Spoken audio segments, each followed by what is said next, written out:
다음 주 금요일에는 우리가 특별하게 우리 샤론 자매를 딱 중심으로 해서 한번 아가서 그 콘서트 하듯이 사랑의 노래를 쫙 한번 엮어갖고 좀 한번 했으면 좋겠어요. 그래서 그런 날은 그냥 메시지 할 필요 없어. 한 10분 메시지 딱 하고, 왜냐면 노래가 메시지잖아요. 노래 안에 메시지 다 들어있잖아요. 우리 그런 거 좋아하죠. 너무 딱딱한 얘기 막 1시간씩 하면 좀 힘들어. 옳은 얘기 같고 재밌는 얘기 같지만 그것도 정도껏 해야지. 그쵸? 예. 다음 주 금요일은 그런 시간 한번 가졌으면 좋겠다는 그런 소망이 있습니다. 오늘 말씀 잠깐 보겠습니다. 아가서 2장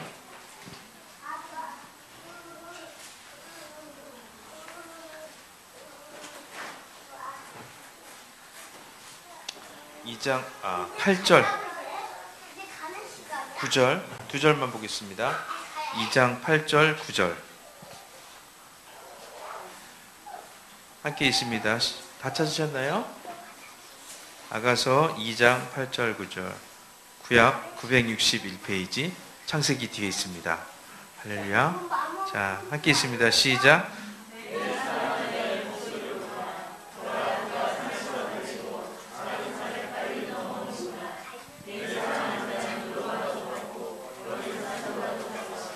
우리 벽 뒤에 서서 창으로 들여다보며 창살 틈으로 엿보는구나. 아멘. 저희 인도에 살 때 지방방송 조금만 꺼줄래?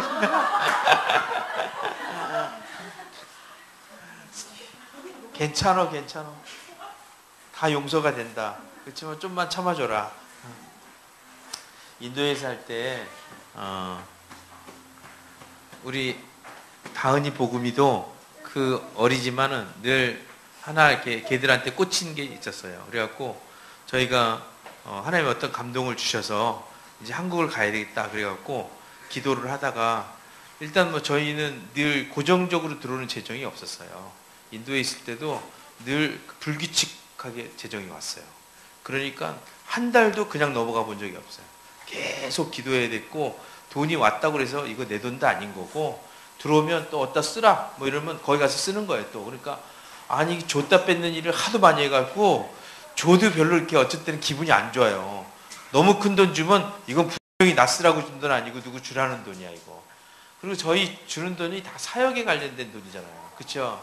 진짜 개인적으로 쓴 돈은 우리 저기 일본에 있는 처형이 한번 살림살이 사라고 그때 조금 주셔갖고 그때 살림살이 샀는데, 그런 돈 이외에 이제 교회 성도들이 주는 돈은 거의 다가 목적 헌금으로 날라와요. 어떤 특별한 일에 써달라고 그래야지. 그러니까 이렇게 쓰는데, 그렇게 쓰다 보니까 이제 사역비는 넘쳐나는데 실제 생활비는 부족한 경우가 많이 생겨요. 그러다가 이제 하나님이 감동을 주셔서 야, 니네 이제 한국 갔다 와. 그러면 할렐루야. 그리고 한국 갔다 온다고 이제 한국 가게 됐다고 다들 막 아침 이제 식사 시간에 그 얘기를 하거든요. 주로 새벽에 말씀하시니까 새벽에 뭐 2시나 3시쯤 이렇게 그 시간쯤 말씀하세요, 주님이. 그럼 딱 올라가고 우리 아내한테 한 6시쯤 여보, 하나님이 한국 가라는데 할렐루야. 그리고 입이 찢어져갖고 얘기하면 우리 아내가 현실적이잖아요. 자매는 돈 있어? 이제 물어보는 거예요. 그래갖고 통장을 잽싸게 이제 열어보. 시티뱅크를 쫙 열어보. 시티뱅크에 이제 뭐 3자리 숫자 정도, 4자리나 3자리 있어요. 이제 이러면 그거 갖고 어떻게 가려고 그러냐고. 그러면 좀 약간 이렇게 기가 죽잖아요. 근데 우리 하나님 뻥치시는 하나님이 절대로 아니잖아. 그쵸? 우리 하나님은 말씀하시면 그대로 지키시는 하나님이시잖아요. 그럼 이제 또 기도를 합니다. 하나님 뻥쟁이 아니시잖아요. 뻥치시면 저 피켓 들고 나갈 겁니다. 하나님 뻥쟁이라고 써갖고, 그것도 한국도 아니고 인도에서 한국어로 써갖고 다니는 거예요. 이제 피켓 들고. 그러다 보면 어떤 외신 기자가 찍을 거 아니에요, 이게. 그럼 한국 KBS에 보도되는 거야. 이제 하나님 대외적으로 망신 다 당하시는 거예요. 이제 그 생각하고 앉아서 기도를 하는 거예요. 주야! 그러면서 더 이상 저 쪽팔려질 수 없습니다. 그런데 우리 집은 특별한 기도 시간이 되면 애들한테 기도를 시켜요. 그래갖고 애들한테 기도를 외우게 해. 어떤 센텐스를 준 다음에 외우게 하거든요. 그래갖고 복음이 발음도 제대로 안 되는 애한테 하나님 이번에 비행기 값 주셔서 감사합니다를 이제 가르치는 거예요. 그래갖고 애가 그 식사기도 시간에 그 기도를 하는 거예요. 외운 거 그대로 해야 돼. 다은이도 또 외운 거 그대로 하거든요. 그러니까 애들이 몇 번 하거나 그럼 진짜 있잖아요. 어느 날 갑자기 헌금이 팍 하고 날라와. 비행기 값으로. 할렐루야. 그러면 이제 보통 비행기 티켓을 사는 게 한 2달 정도 이렇게 시간 텀을 두고 사잖아요. 보통 2달 정도 있다가 이제 한국 들어오는 건데, 애들한테 이제 우리가 2달 있다가 한국 간다. 그러면 애들이 이제 막 달려가고 막 달려가서 달력에다 막 표시를 하잖아요. 이제 2달 있다 간다고. 우리 다은이 보고는 2달 있다 간다고 분명히 얘기 들었는데, 그렇지, 자기 방 가서 짐 싸기 시작해요. 2달 남았는데 벌써 짐 싸. 그 로봇도 뭐 가져가야 되겠다, 뭐 가져가야겠다. 그래서 내가 참 우리 복음이 보면서 그런 마음이 드는 거예요. 야, 이 복음이가 누구 닮았겠어요? 지 애비 닮았을 거 아니야. 승질 급한 거 하며 불같은 성격 다 지 애비 닮았을 거잖아요. 자기가 좋아하는 거는 참지를 못해. 자기가 좋아하는 음식은 애껴서 먹을 수가 없는 거야. 한국 간다니까 얼마나 좋으면 벌써부터 짐 싸고 있을까. 저도 옛날에 그랬어요. 제가 좋아하는 어떤 일을 하면 있잖아요. 그 일 하려고 미리가 있었어. 항상. 고등학교 때 미팅 한번 했었는데 광화문에서 미팅을 했어요. 미팅했는데 미팅 시작 3시간 전에 가 있었어. 거기 그 장소에 가서 딱 기다리고 있었어. 할렐루야. 아무도 안 오고 나 혼자 왔더라고. 근데 너무 즐거운 거 있죠. 예? 기다리는 그 시간도 얼마나 감사한지. 아니, 옛날 과거를 묻지 않기로 했고 그리스도 예수 안에서 정죄함 없다고 그랬으니까 제가 얘기하는 거예요. 그래갖고 조금 친한 친구들하고 무슨 약속하잖아요. 남자친구들끼리도 무슨 약속하면은 얼마나 기분 좋은지 그 약속한 시간보다 항상 미리가 있어. 먼저 가. 얼마나 그 준비하는 시간이 빠른지 몰라요. 총같이. 평상시 엄마가 신부를 시키면 느리죠. 꼭 내가 해야 됩니까? 지금 내가 해야 됩니까? 내 동생들 3명이나 있잖아요. 셋 이름 다 불러보는 거예요. 내만아, 내광아, 경덕아, 네가 좀 해라. 그러면 엄마가 야, 그거 너 시켰는데 왜 네가 안 하고 동생들 시키냐고. 동생들은 뒀다 뭐에다 쓰시려고 그러냐고. 그래서 막 얘기해요. 그랬는데 내가 좋아하는 일이 딱 걸리잖아요. 그거는 옆에서 얘기할 필요가 없어. 내가 알아서 약속 시간 전에 훨씬 가서 내가 준비 쫙 해갖고 깨끗하게 씻고 머리 쫙 이대팔로 가르마 딱 하고 그러고 뛰어가는 거야. 할렐루야. 그래서 저는 가끔 있잖아요. 길에서 뛰어다니는 청년들 보면 이해가 돼요. 저 친구가 지금 누군가 썸바리 사랑하는 그 친구를 만나러 가는가 보다. 그러니까 그 안에 에너지가 막 넘치는 거야. 사랑하는 그 사람을 만나러 가니까. 자기가 좋아하는 일을 하고 자기가 좋아하는 곳을 가니까 그런 에너지가 막 생기는 거 아니에요. 여러분들도 오늘 그런 마음이었잖아요. 오늘 이 금요 예배에 사모하시는 그런 마음 가운데 여러분 가만히 있을 수가 없었잖아. 집에 있지를 못하겠잖아. 오늘 정기로 부회장님도 되게 일찍 왔어요. 집에 있을 수가 없으니까 예배 시작 30분 전에 이거 30분도 내가 많이 봐준 거다 사실은. 2시간 전에 와 있으려고 그랬는데 좀 사회적 지위와 체면이 있어서 30분만 내가 온 거예요. 일찍 온 거예요. 할렐루야. 우리가 그런 거잖아요. 그쵸?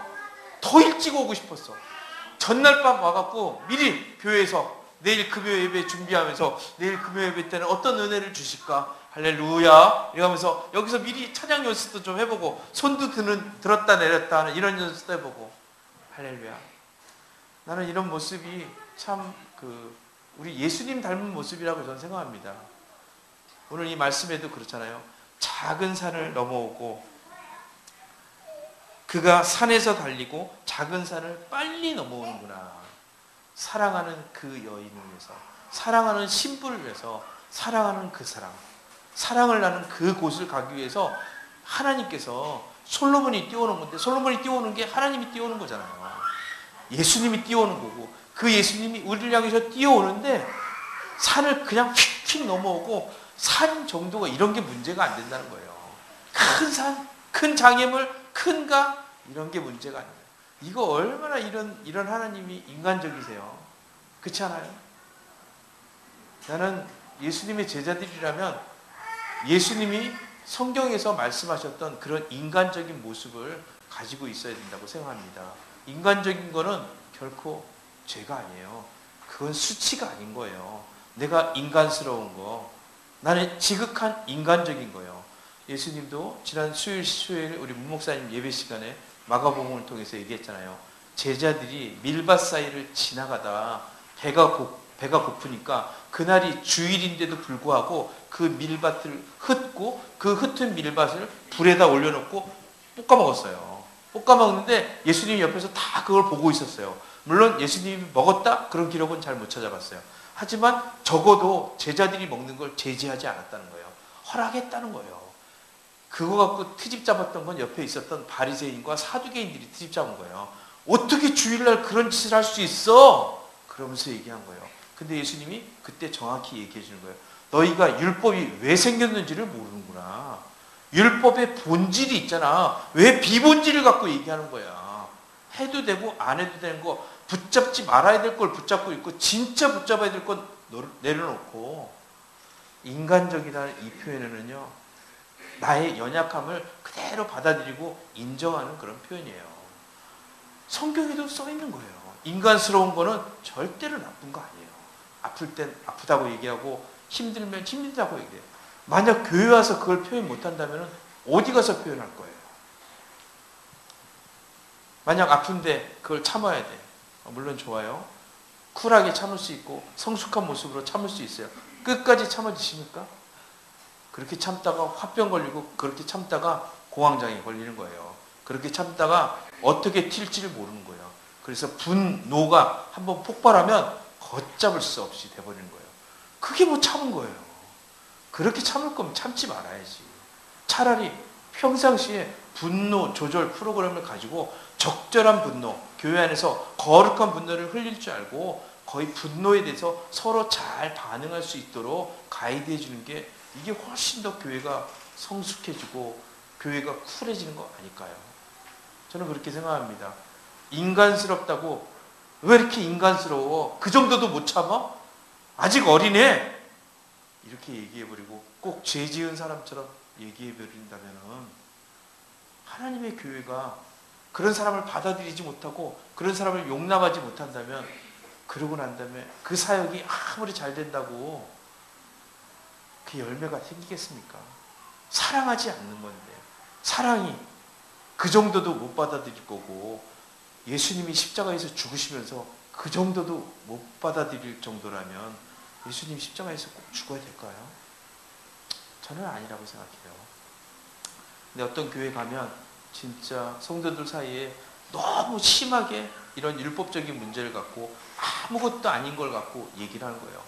바울도 그래서 고린도전서에 모든 것이 가하나 모든 것이 유익하지 않다. 내가 모든 것을 다 할 수 있지만 내가 내 형제 자매의 유익을 위해서 내가 금하는 거야. 사랑하기 때문에 안 하는 거지 할 수 없어서 안 하는 게 아니라는 거예요. 율법 한두 가지 지켰다고 그거 지켰다고 하늘나라 가고 천국 가는 거 절대로 아닙니다. 율법 잘 지켜보세요. 그렇다고 해서 내 인생이 평안한가? 그렇지 않아요.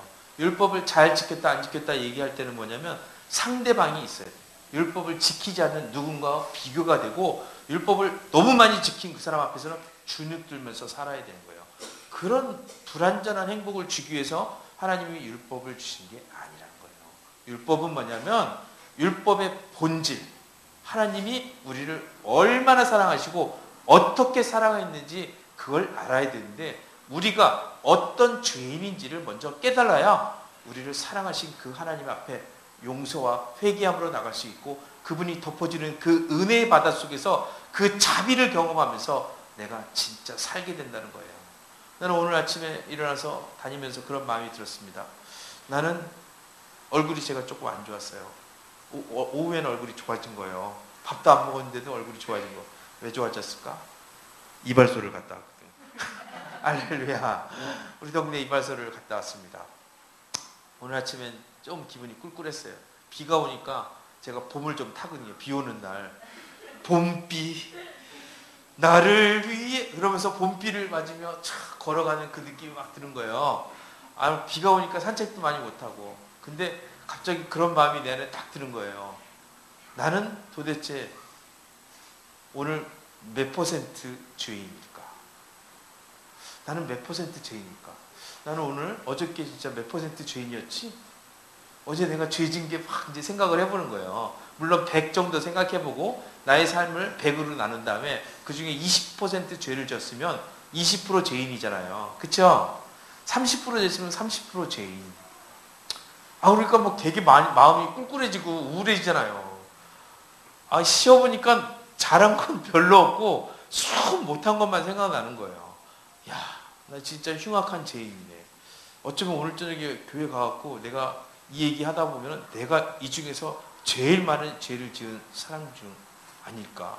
쪽팔린데 이거 어떻게 얘기하지? 근데 우리 교회는 날 받아줄 거야. 내가 어떤 죄를 졌다고 얘기해도 우리 교회는 날 받아줄 거야. 우리 교회 성도들은 진리가 기반된 성도들이고 특별히 쿨하니까. 표정 관리들 얼마나 잘합니까? 네? 가면 무도회 내가 다 알지만 그렇지만 이렇게 좋게 얘기해 주는 거예요. 왜? 오고 가는 말이 좋아야 좋아진다 그러잖아. 그쵸? 좋습니다. 여기까지 하고. 근데 갑자기 제 안에 점심시간이 지나가면서 제 안에 그런 마음이 들었어요. 내가 몇 % 죄인인지 묵상하지 말고 내가 몇 % 선인일까? 몇 % 성도일까? 물론 그 퍼센테이지는 적지만 죄인인 걸 자꾸 묵상하면 결국은 퍼센테이지와 관계없이 결론이 죄인인 거고, 근데 내가 성도인 거로 얘기하면은 퍼센테이지에 관계없이 나는 성도잖아. 할렐루야. 갑자기 그런 깨달음이 오는 거예요. 내가 죄를 짓고 넘어지고 깨지고 무너지고 부서지고 그런 게 중요한 게 아니라 나의 어떠한 모습에도 관계없이 나는 성도야. 할렐루야. 그러고 나니까 너무 자유함이 생기고 기뻤습니다. 그러면서 내가 진짜 고백해야 될 거는 내가 얼마나 죄를 지은 죄덩어리인지를 고백하는 게 아니라 내가 얼마나 큰 은혜 가운데 살고 있는 하나님의 자비의 그 통로로서 하나님이 결코 나를 그냥 지나치지 않으시는 그 하나님인데, 그럼 내가 하나님의 이 자비의 강에서 내가 살고 있는데 나의 연약함들을 더 자연스럽게 꺼내고 드러내고 우리 교회가 그것을 받아줄 수 있고, 예수님처럼 배고프다, 제자들이 배고프다면 밥 먹어라. 주일인데도 밥 먹어. 밀밭 흩어서라도 먹어라. 하나님이 그렇게 옹색하고 인색하고 하나님 쫀쫀하고 무서운 하나님이 아니야. 너희 그 밀밭에 있는 그 밀 안 뜯어먹고 배고픈 다음에 표정 관리 너희가 아무리 해도 배고픈 거 사람들 다 알아. 근데 그 배고픈 것만 드러내는 게 아니라 하나님, 우리 하나님이 이런 하나님이에요. 이렇게 살잖아. 내 삶이 메시지하고 있는 게 무엇이냐. 그것이 아니라 우리 하나님은 인자하고 자비로고 자손 만대까지 복을 베푸시는 참 좋으신 하나님이라고. 정말 내 삶이 그것을 고백하지 않을 수가 없잖아요. 아니, 아들 예수를 내어주신 분이 그 하나님이신데 우리가 그거 고백 안 하고 어떻게 삽니까? 그런데 삶의 작은 한두 가지 때문에 내가 그걸 얘기하지 못해갖고 내 삶에 웃지 못하고 살 정도라면 그렇다면 그거 다 때려치라는 거죠. 그거보다 더 중요한 본질을 잡고 비본질 때문에 묶여있고 힘들어하고 어려워하지 말라. 저는 오늘 아침에 막 자유함이 생겼습니다. 그러면서 이 말씀을 준비하는데 이 말씀 가운데 쉬지 않고 막 열심히 달려오시는 그 하나님의 열심히 그 하나님의 열심을 내는 그 음성 가운데 들려오는 또 다른 음성 하나. 이는 내 사랑하는 자고 나의 기뻐하는 자니라. 사랑하는 아들아. 오랜만에 들어봤지? 저 요새 아침마다 듣는 얘기였어요, 이게. 근데 요즘 좀 까먹었어, 또. 요즘 안 하시는 것 같더라고. 왜 안 하신 거예요? 그랬더니 나는 계속 했는데 네가 안 들은 거지. 제가 바쁘니까 못 들었던 거예요. 제 안에 나도 모르는 사이에 또 어떤 뭔가 했다고 생각하고 또 내가 뭔가 이뤘다고 생각하고 뭔가 할 수 있다고 생각하고 그렇게 붙잡고 있었던 그런 것들이 있어요. 내가 선교사고 그래도 7년 동안 사역했던 선교사고 그리고 500명이 담임 목사님이었잖아요. 물론 지금 숫자는 150명뿐이 안 되지만 그렇잖아? 제가 또 가면 됩니다. 할렐루야. 나는 내가 가서 된다는 게 아니라 내가 가서 기도하면 우리 하나님이 역사하는 거야. 오늘 우리 어머님이 전화가 왔어요. 전화 와가지고 고맙다 막 그러는 거예요. 우리 어머님이. 그래서 큰아들이 제일 효자야. 우리 큰아들이 제일 효자야. 그래서 영문도 모르고 막 전화를 그렇게 해주니까 제가 뭐라고 얘기합니까? 또 왜 그러시지 우리 엄마? 그래서 엄마 왜 그러셔요? 저는 효자 맞아, 엄마. 할렐루야. 뻔뻔하잖아요, 제가. 원래 큰아들들은 그래. 좀 뻔뻔하게 엄마. 네, 엄마. 할렐루야. 맞습니다. 정 권사님. 할렐루야. 그랬더니 우리 정 권사님 그러는 거예요, 엄마가. 우리 막내가 사고가 났다는 거야. 어저께. 졸음운전해서 앞에 차 액티온을 들이받았는데 견적이 300 나왔대, 자기 차만. 상대 차를 얼마나 세게 받았겠어요. 졸음운전해서. 저녁 8시에 졸음운전을 했대. 교회에서 하루 종일 뺑이 치는 거야. 새벽 기도 시간부터 계속. 쉴 틈 없이 그러고 이제 살다가 저녁에 직장인반 다시 예배 인도하러 가다가 신호대기 앞에 잠깐 졸았던 거. 졸고 나서 출발했는데 앞에 액티온이 출발 안 하고 있었던 거. 그냥 가서 때려버려. 그런데 안 다쳤다는 거예요. 근데 우리 정 권사님의 해석 기가 막히잖아요. 네가 안 다친 건 다 니네 큰형이 기도해서 그렇게 된 거야. 할렐루야. 우리 엄마는 무슨 좋은 일만 생기면 전부 다 제가 했대. 할렐루야. 이 주최측이 짜고 치는 거예요. 우리 하나님도 늘 저한테 그렇게 얘기해 주는데 우리 정 권사님, 우리 어머니는 또 늘 그렇게 얘기하는 거예요. 그러면서 오늘 또 그 아들, 딸들 전부 전화해갖고 다 너희들 큰오빠 때문에 너희들이 사는 줄 알아. 큰형 때문에 니들이 지금 복 받고 사는 거야. 요즘 얼마나 힘들겠어. 광주서 그 핍박이 심한 동네라는데 광주는 어려운 동네인지 우리 엄마도 알거든요. 이단들 많고. 그러니까 그 어려운 동네에서 선교하고 목회하려면 얼마나 힘들겠어. 너희들이 은혜를 아는 사람들이면 기도를 해야지. 그래서 우리 엄마가 막 일장연설을 했다는 거예요. 그러면서 저한테 마지막으로 전해갖고 고맙다고. 할렐루야. 이 엄마는 너를 둬서 얼마나 자랑스러운지 모른다. 참 우리 엄마 너무 멋지지 않아요? 그래서 내가 또 어깨에 힘을 탁 주고 할렐루야 주님이 하셨습니다. 그리고 아이고 끝까지 겸손할 기도 하셔라. 할렐루야. 또 이렇게 얘기하시는 거예요. 얼마나 좋습니까? 감사해요. 우리 주책바가지 엄마지만 난 우리 이 엄마가 너무 자랑스러워요. 어떤 엄마하고도 비교할 수 없는 그 엄마. 그 엄마의 마음 안에 큰아들은요 진짜 특별해요. 저는 그렇게 사고만 치고 다니는 아들인데도 한 번 조금 뭐 잘하면요 얼마나 이게 돋보이는지.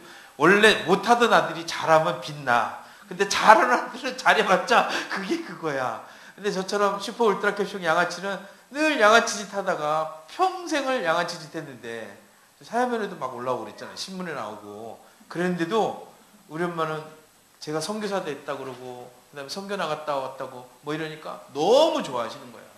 제가 뭐 기도하고 금식 기도했다 그러면 너무 좋아하시고 얼마나 좋아하는지. 일제시대 때 그 주기철 목사님 혹시 아세요? 주기철 목사님이라고 평양에서 이제 신사참배 거부하시다 돌아가신 목사님이 계신데 이 주기철 목사님이 자기가 영적인 스승이라고 부르는 선교사님 한 분 있어요. 목사님 김익두 목사님이라는데 이 김익두 목사님이 아주 유명한 깡패였어요. 이분이 이제 안악골이라는 그런데 황해도 안악에서 출생했는데 이분이 이제 아버지 돌아가시고 난 다음에 사기를 당해요. 사기를 당해갖고 뚜껑이 열린 거예요. 그래갖고 세상을 증오하기 시작하는 거예요. 그래갖고 이 젊은 친구가 그 주막에 앉아서 술을 먹는 거예요. 막 술을 먹고 음식도 막 차려서 먹고 다 먹은 다음에 그러고 일어나요. 딱 일어나면 술값은 내고 하셔야죠. 지금 너 뭐라 그랬는데 술값이라. 그럼 막 그때부터 그 주막을 완전히 다 때려 부셔요. 그 주막에 있는 손님들을 막 두드러 패고 그래갖고 장사를 못해요. 몇 번 당하고 나니까 이제 주막 주인이 옆에서 술 먹고 있으면 달라는 데를 빨리 갖다 줘야 돼. 술도 빨리 갖다 주고 안주도 빨리 갖다 줘. 먹고 곱게 가주는 것만 해도 너무 감사한 거예요. 그래서 그 시장 상인들 사이에서 매일 아침 성황당에 가서 물 떠다 놓고 기도를 했대요. 오늘 우리 집에 익두 안 나타나게 해주세요. 이 정도였대. 그러니까 어떻게 해보지를 못해. 하도 승질이 들어가고 어떻게 해보지를 못하는 거예요. 그런 삶을 사는데 오늘 이 젊은 청년 김익두가 그렇게 술을 먹고 또 주막을 한바탕 뒤집었고 이번에는 뭐 아무 주막 주인이 그냥 가라 그랬는데도 가라 그랬다고 째려봤다고 또 뒤집어엎고 나온 거예요. 이제 이렇게 쫙 째려가는데 갑자기 서양 여자 한 명이 쓱 지나가면서 뭔가 종이를 한 장 딱 주더래요. 그래서 주 예수를 믿으라. 그리하면 너와 내 집이 구원을 얻으리라. 그러니까 이 김익두가 종이를 주니까 종이하고 코를 딱 푼 거예요. 그러니까 코를 딱 푸니까 이분이 그랬답니다. 그걸로 코 풀면 큰일 나는데 큰일 났네. 이제 그런 거예요. 그래서 뭐냐고, 그러니까 선교사님이라고 옆에서 얘기해 준 거예요. 선교사님. 그리고 집에 갔어요. 집에 갔는데 진짜 큰일이 났어요. 전도지 보지도 않고 코 풀었는데 그 전도지 접촉만 했는데 기믹두가 인간이 바뀌어버린 거예요. 집에 혼자서 가만히 있는데 술이 들겠잖아요. 지금 술이 들겠는데 갑자기 뭔가 이렇게 살아서는 안 되겠다는 생각이 갑자기 뻥 들어온 거예요. 그래갖고 자기 친구 중에 그래도 친한 친구 박태우라는 그런 친구 있었는데 박태우라는 친구를 데리고 지금 부흥회가 열리고 있는 교회에 거기 한번 가보자 그런 거예요. 그래갖고 찾아갔어요.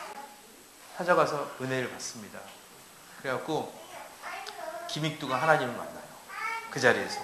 와, 그 황해도에서 유명한 그 깡패가 그렇게 소문난 정말 누구도 말릴 수 없는 기믹두가 은혜 받고 말씀의 충격을 팍 받은 다음에 그 다음에 사람이 바뀝니다. 그 다음날 며칠 있다가 기믹두가 이제 예배 시간에 울며 하니까 사람들이 하도 믿겨지지가 않잖아요. 기믹두가 네가 진짜 기믹두 맞냐 이러는 거예요. 근데 이 기믹두가 며칠 있다가 부고장을 날렸어요. 사람들한테 기믹두 죽었다. 부고장을 시장에 쫙 날렸어요. 그러니까 시장 상인들이 너무 좋아갖고 이런 복음이 없는 거야. 세상에 기믹두가 죽다니 할렐루야 우리 살았다. 정말 불의 끝 행복 시작 이러면서 사람들이 기믹두 진짜 죽었는지 보려고 그 장례식장에 온 거예요. 상인들이 오는데 장례식장 오는 상인들이 다 입이 찢어져갖고 얼마나 즐거운지 몰라요. 와 이렇게 좋은 소식이 요 근래 들어본 지 처음이래. 확실히 성황당에 빈 효과가 있다 그러면서 온 거예요. 사람들이 와갖고 기믹두 진짜 죽었어. 진짜 죽었대. 막 이런 거예요. 그래갖고 이제 사람들이 모여서 쫙 뭔가 이렇게 진행될 줄 알았는데 기믹두가 툭 나타나는 거예요. 그 사람들 얼굴이 완전히 사색이 돼버린 거예요. 이제는 우리 죽었네. 기믹두 죽었다고 거기서 웃었잖아 또. 막 웃고 막 좋아라고 했는데 기믹두한테 걸린 거예요. 안 죽은 거예요. 사람들 얼굴이 사색이 돼버린 거예요. 어떡합니까? 근데 기믹두가 딱 그런 거예요. 여러분 그냥 잠깐 안심하셔도 된다고. 나 옛날 기믹두는 죽었고 지금은 완전 새로운 기믹두 예수로 거듭난 기믹두입니다. 여러분 제가 그동안 너무 큰 죄를 졌는데 용서해 주세요. 내가 진짜 죄인 중에 괴수입니다. 사람들이 진짜 변했냐고 물어보는 거예요. 진짜 변했냐고? 진짜 변했어? 죄인 중에 괴수는 맞지. 근데 그럼 너 원래 그런 놈이야. 근데 걔 중에는 짱돌을 던져갖고 찍은 사람도 있어요. 근데도 있잖아요. 기믹두가 한 번도 반항하지 않고 항상 웃으면서 그 시간들을 보내요. 그러면서 기믹두가 얘기하는 거예요. 아멘 한다고 해서 그것이 은혜 받는 건 아니다. 여러분이 지적 동의했다고 그걸로 충분한 인생은 아닌 거다. 진짜는 지적 동의한 것이 머리로 아멘한 것이 내 가슴까지 내려와서 삶이 바뀌어야 되지 않냐. 내가 이 하나님의 이 구원, 하나님이 날 구원해 준 이 기가 막힌 사랑을 내가 경험하고 나 기믹두가 죽었고 새로운 기믹두가 살았는데 그 기믹두를 살아내게 하시기 위해서 나한테 얼마나 많은 시간 나에게 역사해 준 그 하나님의 사랑. 처음 죽었을 때보다 살아내기가 더 힘들었다는 거예요. 결국 이 기믹두 조선 그 일제시대 때 부흥회를 1000번을 넘게 했는데 1000번을 넘는 부흥회 가운데 아주 대한민국 방방곡곡을 돌아다니면서 부흥했답니다.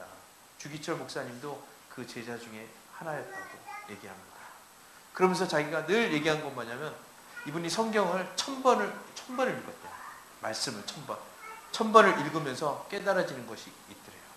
아, 말씀에 입맞춘 사람은 어떻게 살아야 되는지, 말을 어떻게 하고 사는 것이 아니라 삶이 어떻게 돼야 되는지. 그러면서 그런 간증들을 쭉 하는데 참 저도 도전이 됐습니다. 야, 이런 기믹두가 있구나. 기믹두 선교사님 한번 따라해 보겠습니다. 시작. 여러분 기억하십시오. 기믹두 선교사님. 기믹두 선교사님이 얘기 가운데 참 중요한 얘기가 있습니다. 기믹두가 흔들릴 때마다 이렇게 얘기했답니다. 야, 이 죽은 기믹두야. 하나님의 나팔 소리가 아직 울리지도 않았는데 왜 벌써 살아났느냐? 아직은 때가 아니야. 더 죽어 있어. 김익진은 늘 그렇게 자기 자신한테 얘기했고 자기 마음 안에서 올라오는 소리. 아직 나팔 소리가 울리지 않았는데 넌 살아날 때가 아닌 거야. 죽었잖아. 정육점 안에 죽은 고기가 살아있으면 안 되지. 제가 사랑하는 인기 탤런트 중에 좋아하는 누님 중에 김수미 누님이라고 있어요. 여러분 아세요? 김수미 누님? 수미 누님이 몸이 되게 안 좋아갖고 어느 날 좀 우울증 걸려갖고 너무 힘든 시간을 막 보냈어요. 근데 이 우울증만 걸린 게 아니라 김수미 스캔들이 이상하게 나가지고 그 그 남편도 사업 실패했지 막 엎친 데 덮친 격으로 어려운 일이 막 생기는 거예요. 그러니까 자기 이름이 있는데 그래서 자기가 포지션이 있잖아요. 그러니까 이 김수미 씨가 어떻게 살아야 될까 막 고민한 거예요. 근데 일단 자기 체면 유지를 하기 위해서 어느 정도 이렇게 자기가 갖고 있어야 될 포션이 있어요. 근데 그러다 보니까 돈이 많이 필요했어요. 그래갖고 남편 사업 자금 대주고 뭐 그런 것 때문에 사람들한테 1,000만 원씩 빌리기 시작했어요. 한 사람한테. 자기가 아는 사람들한테 찾아다니면서 1,000만 원만 빌려줘라. 그러니까 1,000만 원 정도는 그래도 김수미 이름이 있으니까 아무리 자기가 망했고 어려워도 사람들이 빌려줄 거야. 그렇게 생각하고 1,000만 원씩을 빌리기 시작했어요. 몇 명한테 돈을 빌렸어. 하지만 그거 갖고 모자라. 1,000만 원이 아니라 몇 억이 있어야 되는 거예요. 그랬는데 어느 날 김혜자 선배한테 전화가 온 거예요. 수미야 나 좀 보자. 그래갖고 본 거예요. 김혜자가 딱 보더니 너 좀 그렇게 인생을 살 수가 있냐. 너 요즘 사람들한테 1,000만 원씩 돈 크고 다닌다며.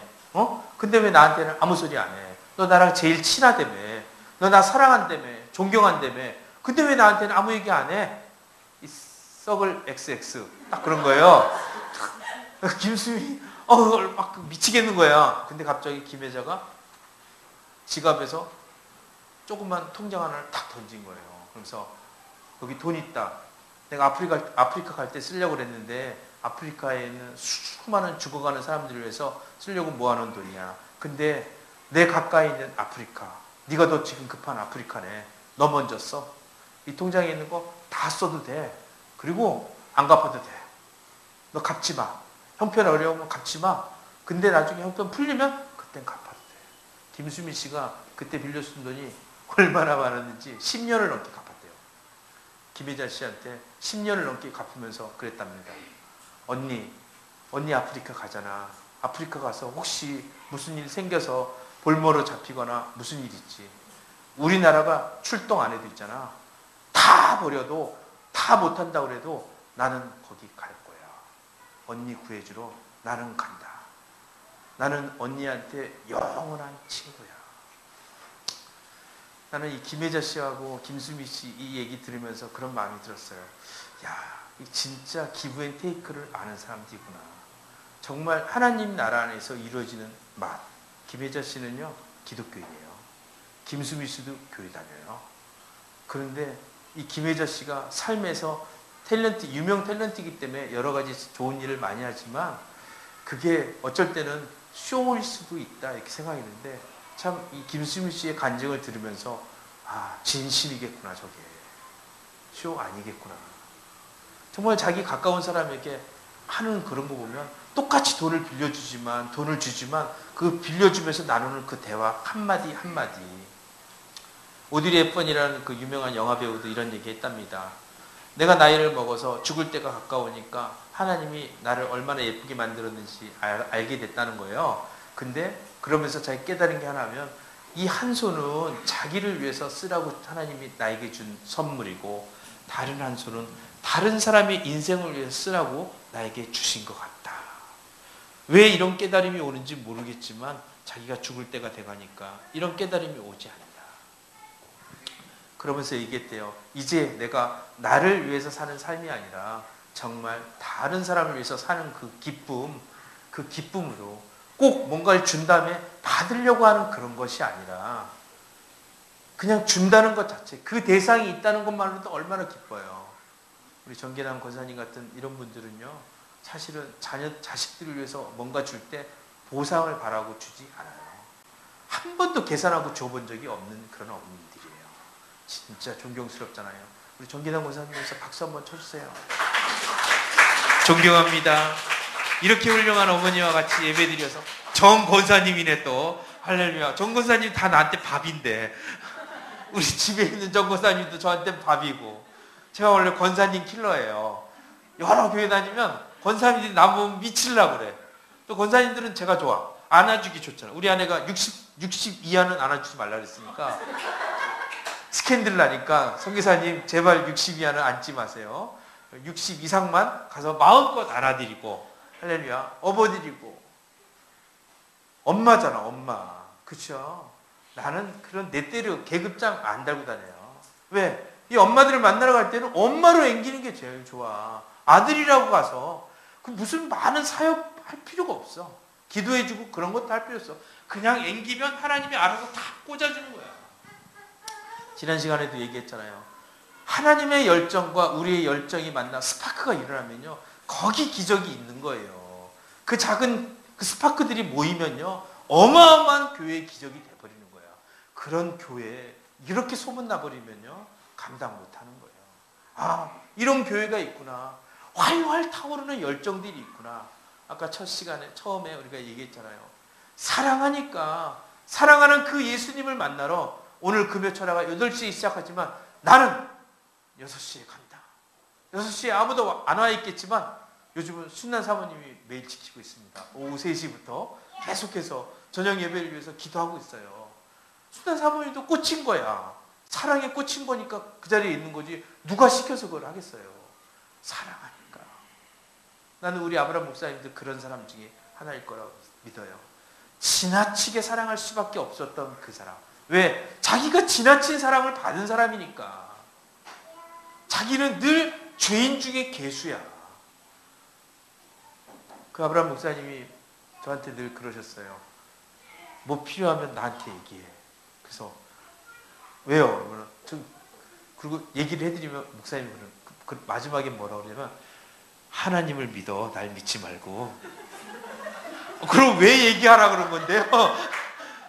결론은 항상 그거였어. 하나님을 믿어야지. 날 믿으면 안 되네. 할렐루야.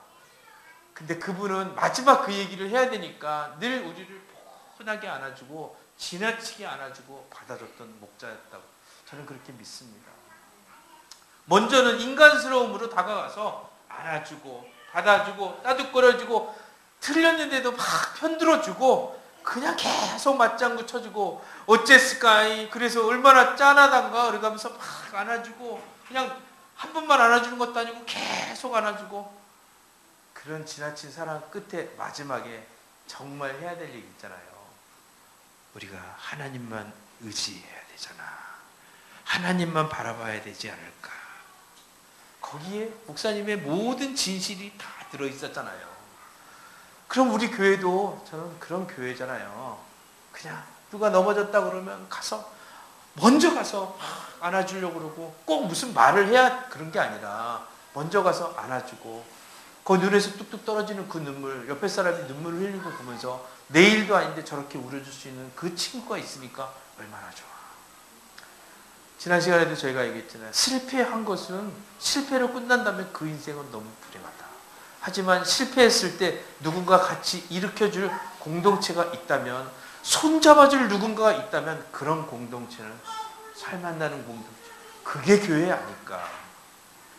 김수미 씨에게 김혜자 씨가 다가가서 저금통장 던지면서 하던 그런 얘기처럼, 응? 난 너한테 아무것도 바라지 않아. 네 존재가 좋은 거야. 내가 너에게 이렇게 할 수 있게 기회를 줘서 고맙다. 우리 아브라함 목사님이 뭔가를 누군가에게 했다면요, 뭔가 보상을 바라고 뭔가 하셨나요? 아니잖아. 아브라함 목사님 마지막 메시지 음성처럼, 나한테 고맙다고 그러지 말고 나도 빚진 사람이야. 늘 하나님한테 복음의 빚진 자로 살아가는데, 이것도 내가 통로가 돼서 할 수 있는 것뿐이지, 진짜는 하나님께 감사하시고 하나님께 다시 의지하시고 하나님께 기도하세요. 나를 의지하지 말고 하나님을 의지하셔야 사는 겁니다. 지금 당장은 내가 하나님이 보낸 사자의 모습으로 여러분에게 다가갔지만 진짜 하나님이 원하시는 그 모습, 또 내가 원하는 거는 성도 여러분 한 사람 한 사람이 하나님 앞에 서서 믿음의 발걸음을 한 발 한 발 뛰고, 나도 짊어지기 힘든 짐이었지만 이 짐이 왜 이 짐을 지고 갈 수밖에 없었냐 하면은 이 짐을 같이 져주는 예수님을 봤으니까. 이 짐을 나 혼자 지고 간다 생각했으면 어떻게 지고 갔겠어요. 이 짐을 예수님이 같이 져주고, 또 우리 주사랑 선교교회 안에 이 짐을 같이 나눌 지체들이 지금 성장하고 있으니까, 그들이 어느 때가 되면 나보다 더 놀라운 일을 할 거고 더 큰 일을 할 거니까 우리 CLF에는 그런 힘이 있고 그런 저력이 있으니까. 하나님이 우리를 만들 때 뒷면에다가 많이 신경을 안 쓰고 앞면에다 많이 신경을 썼다는 거에 저는 은혜가 있습니다. 뒷판에는 별로 신경을 안 썼잖아. 그쵸? 전 뒷모습 멋있어요. 우리 아내가 맨날 뒷모습 섹시하다고 그랬어, 저한테. 그랬는데, 근데 앞면에다 이렇게 신경을 많이 써준 이유는 앞에 보고 달려가라. 너무 뒤 보고 가지 말고, 뒤는 조금 못해도 괜찮아. 뒤는 좀 어려워도 괜찮아. 잘했던 것도 내려놔버려. 중요한 거는 산을 넘고 작은 산을 넘으시는 그 예수님처럼 막 그 열정 때문에, 감당할 수 없는 그 열정 때문에 달려가는 것처럼 너희도 앞을 보고 그 예수님의 열정과 부딪히고 예수의 100% 그 사랑 받기 위해서 나도 달려가보자. 지금 느껴지진 않지만 믿음으로 한 발 뛰어봐. 그때 느껴질 거야. 그때 잡혀질 거야. 사랑하는 아들아, 사랑하는 딸아, 너희가 홍해도 건넜잖아. 너희가 요단강도 건넜잖아. 이제 곧 여리고도 접수하러 갈 거잖아. 내가 너에게 준 그 땅들, 내가 너에게 준 유업들, 내 안에 있는 모든 유업들 너의 것이잖아. 내가 만든 정원, 너희가 잃어버린 그 정원 너무 생각하지 마. 하나님의 정원, 그 정원에서 날 부르시는데, 오늘 말씀해 보면 그래요. 하나님이 막 달려오신 다음에 그 다음에 바로 들어가지 않고 만나러 오신 거잖아. 사랑하자고 오셨는데 바로 들어가지 않고 창문 틈에서 살며시 보는 거예요. 우리 하나님은 우리를 다룰 때 막 확확 다루지 않는 거예요. 하나님 우리 뭔가 변화가 있어야 된다고 생각할 때도 확확 변화를 시키지 않으시는 하나님. 정말 인격적이고 인간적인 하나님. 그 하나님이 인간적이지 않으면요, 아기 예수로 태어나지도 않아요. 가장 낮은 자의 모습으로 오신 건 뭐예요? 우리랑 동급 다이다이 되자. 나도 너희랑 똑같은 사람 되고 싶어. 가장 낮은 자의 모습으로 오셔서 내 안에 있는 연약함도 너에게 그대로 노출시켜버리고, 그 어린 아기 예수로 오시면요 죽을 수도 있었어요. 아기 예수로 오시니까 그 자리에 목동들이 초대돼갖고 그 옆에 양치던 사람들이 같이 가갖고 있지. 진짜 하나님이었어 봐.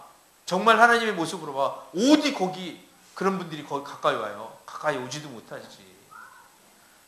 우리 아브라함 목사님 평상시에 얘기하시는 거 뭐예요? 난 부드러운 남자다. 할렐루야. 저문은 항상 열려있다고 그러잖아요. 늘 그분의 마음은 열려 있었어. 표현을 잘 못하는 것 뿐이지. 표현할 시간이 없으니까 뜨문뜨문 얘기하는데 마음이 급해. 늘 달려가는 거야. 늘 앞서가야 되고, 그 다음에 늘 뜨거운 가슴을 안고 가다 보니까 성도들에게 목소리를 높여서 얘기했던 것 뿐이지, 그분의 마음은 세상 누구보다 부드러웠다. 저는 믿습니다. 우리가 40일 특별 추모 기간 가운데 아가서 저녁 모임을 하는데요, 참 아브라함 목사님의 이 지나간 시간들에 대한 평가가 좀 말씀 안에서 다시 한번 평가되는 게 얼마나 감사하고 고맙고 자랑스럽고 존경스러운지 모릅니다. 더 사랑해야 되겠구나. 이분을 더 닮기 위해서 내가 기도해야 되겠구나. 내가 복음의 빛인 자라면 또 우리 아브라함 목사님한테 인간적인 빛도 졌는데 그분과 다 못다한 것들, 그것을 내가 또 아브라함이 돼서 열방의 아비가 되어서 열방 끝에까지 이 사랑을 나눠보내고, 우리가 은혜 받은 자로 멈춰서 있는 것이 아니라 그리스도 예수 안에서 재생산할 수 있는 그런 성숙한 믿음을 가지고 믿음의 한 발을 뛰는 그런 시간을 가져야 되겠다. 그렇게 나를 드려야 되겠다. 그런 소망이 막 생기기 시작합니다. 그러면서 참 너무 감사했어요. 엊그저께 혼자서 막 돌아다니다가 어느덧 가보니까 화장터에 와 있더라고요. 그리고 목사님 그 유골이 묻혀진 그 납골당을 들어갔는데 백합 하나가 이렇게 꽂혀 있더라고요. 근데 그 참 오래된 거예요. 꽤 된 건데 그 오래된 백합이 쓸쓸하게 있더라고요. 그러면서 참 제가 막 자랑하고 내세우고 그런 것들도 너무 아닌 것 같고, 또 내가 실수하고 넘어지고 이런 것도 또 너무 아닌 것 같고, 정말 이분이 나에게 원하시는 건 뭘까? 그건 오늘과 또 앞으로 내일을 향해서 정말 아브라함 목사님 마지막 한 방울까지 번제물로 드리고 마지막 한 방울까지 관제로 포도주가 되어서 이렇게 부은 인생인 것처럼 우리도 하나님 나라 주의 이름과 주의 영광을 위해서 그 하나님 나라를 사모하며 그 하나님 바라보며 살아야 되겠다. 그런 소망이 막 생겼습니다. 여러분, 제가 처음에 얘기했죠. 여러분 몇 퍼센트 주인이십니까? 이 질문 앞에 여러분이 당당하실 수 있나요? 아니면 여러분 몇 퍼센트 여러분이 성도라고 생각하십니까? 이 모든 것이 전제가 되려면 아들 예수의 피가 꼭 지나가야 됩니다.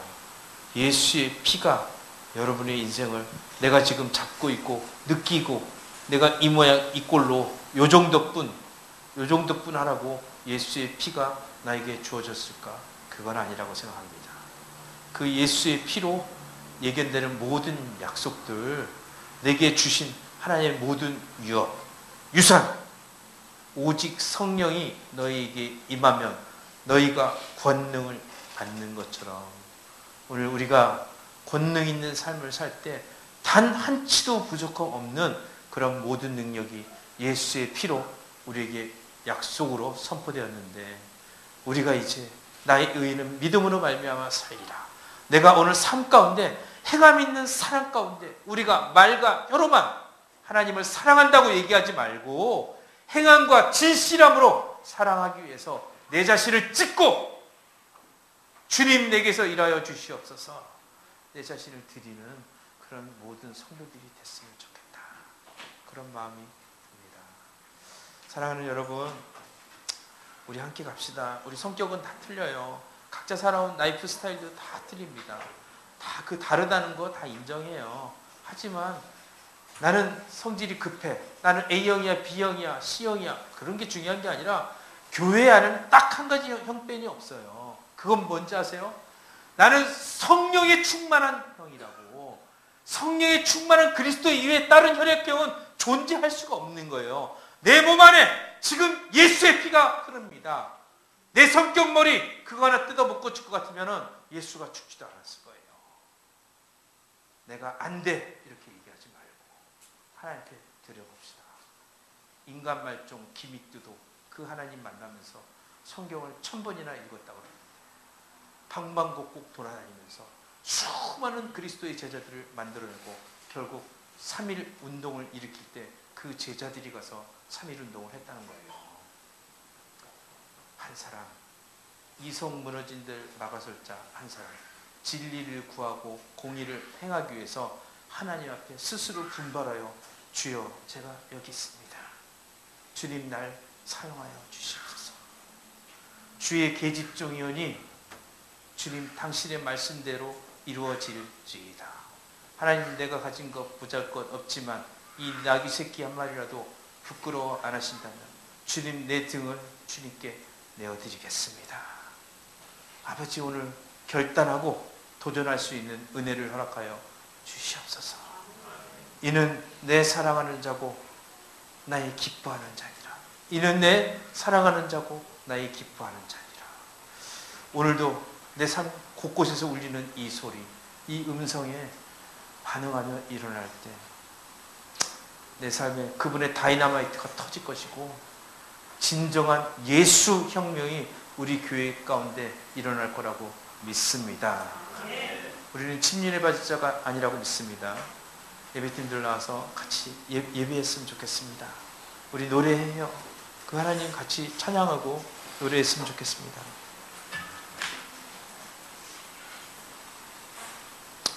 우리 찬송가 337장 한번 볼까요? 찬송가 337장. 오늘 제가 묵상하는 중에 들려왔던 찬양인데요.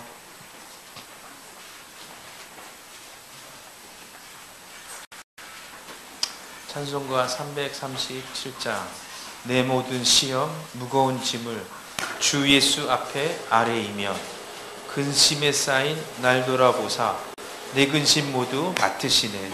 무거운 짐을 나 홀로 지고 견디다 못해 쓰러질 때 불쌍히 여겨 구원해 줄 이 은혜의 주님 오직 예수. 나에게 오늘 하나님이 어떤 짐을 주셨는지 잘 몰라요. 어떤 사명을 주고 어떤 비전을 줬는지 내가 그걸 어떤 식으로 느끼는지 잘 모르지만 진짜 중요한 건 내가 얼만큼 죄를 졌냐가 아니라 내 안에 계신 날 구원해 주신, 날 불쌍히 여겨 주시는 은혜의 주님 오직 예수가 나와 함께 한다는 것, 전 그것이라고 믿습니다. 이렇게 찬양하기 원합니다.